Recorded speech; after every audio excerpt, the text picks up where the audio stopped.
Good morning, everybody. Lee Brower here, and welcome to this week's edition of Meaningful Monday. I am grateful to be here, and I am so glad to be here, especially after last week, after having emergency back surgery. I didn't know if I'd be up and even walking, but I am, and I'm flip-flopping like I've got flappers on my feet.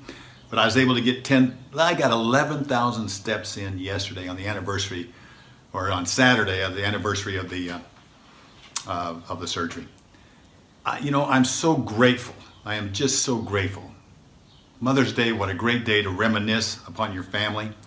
One of the thoughts that came to me was how much I've learned from my family, from my mother, my father, and everybody. And I was thinking about my grandmother. And I recalled an experience as I was coming home from her funeral. And coming home from her funeral, I was a little bit in despair, remorseful, because I learned more about my grandmother at that funeral than I had in my entire life. And what a shame. Yes, my father demonstrated some of the things that he had learned from her, how to work hard. And that went from her to him, and I'm sure to us. His father was sick most of his life, and his mother was an amazing worker, relentless. And I learned those characteristics from her, but the stories that are so rich, that I felt like I missed. And I was sitting next to a gentleman on the airplane, and he asked me, he says, well, what is it that you do? And I responded with, I tried really kind of a curt answer, a short answer. I said, I do estate planning. Didn't really want to get into a conversation with him, I'm embarrassed to say, but anyway.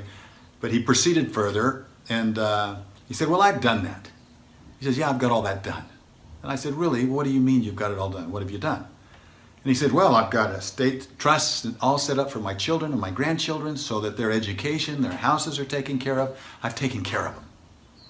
Now, what I said next, I probably wouldn't have said in 99% of the time, but I've just felt inspired in that moment to say it. My wife said she would have slapped me if I'd have said it to her.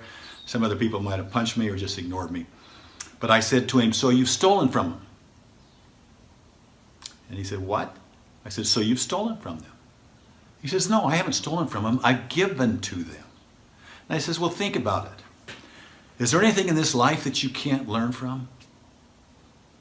He says, no. I said, did you learn from your hardships? Oh, yes, that's where I learned all my skills and my talents and everything. So you've taken that away from them. Not only that, but you've taken it away from your own children to be able to allow to help their children. Sometimes we get so caught up on the end result, we forget about the process. Especially as leaders and parents, so many times your own people, the people around you delegate to you because they know you can get it done. Sometimes our children get in a jam with their homework or just something that they've done wrong, but something that they can learn to work their way out of. But we step in because we're focused on the end result and we're not focused on the process of learning.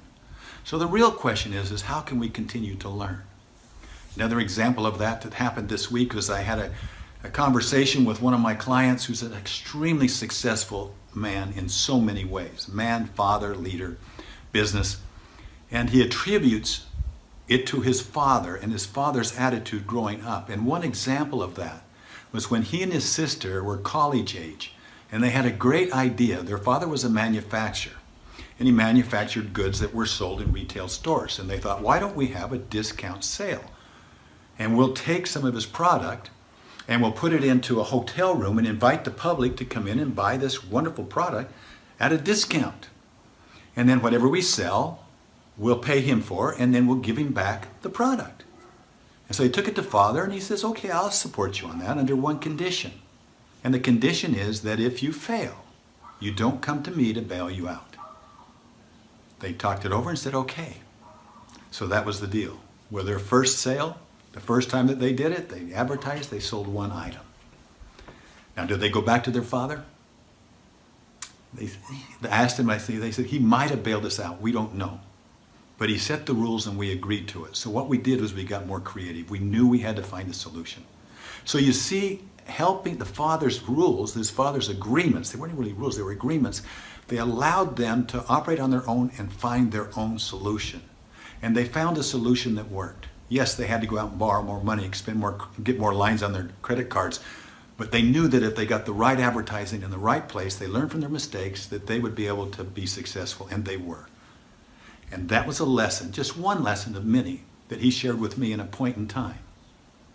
Well, ask yourself, like I've asked myself, how many opportunities have I missed to help my children grow? How many opportunities have I missed to help my colleagues grow because I can do it myself? I'm strong, I can take care of it, I can solve it, I can handle it. If we move into a learning environment, a learning mentality, we can learn from everything.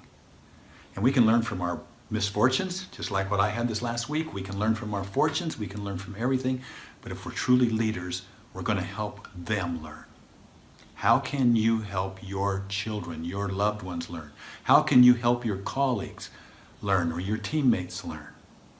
Ask yourself that question and let me know what happens. I'd like to also know some experiences that maybe you've had where you have learned and had to stand on your own 2 feet. Aren't those the best lessons you've ever had? Share with me. I'd like to hear some of those. Have a marvelous week. Thank you for letting me spend this little bit of time with you each week. It's meaningful to me. I hope it is for you. I'll talk to you next week. Bye-bye.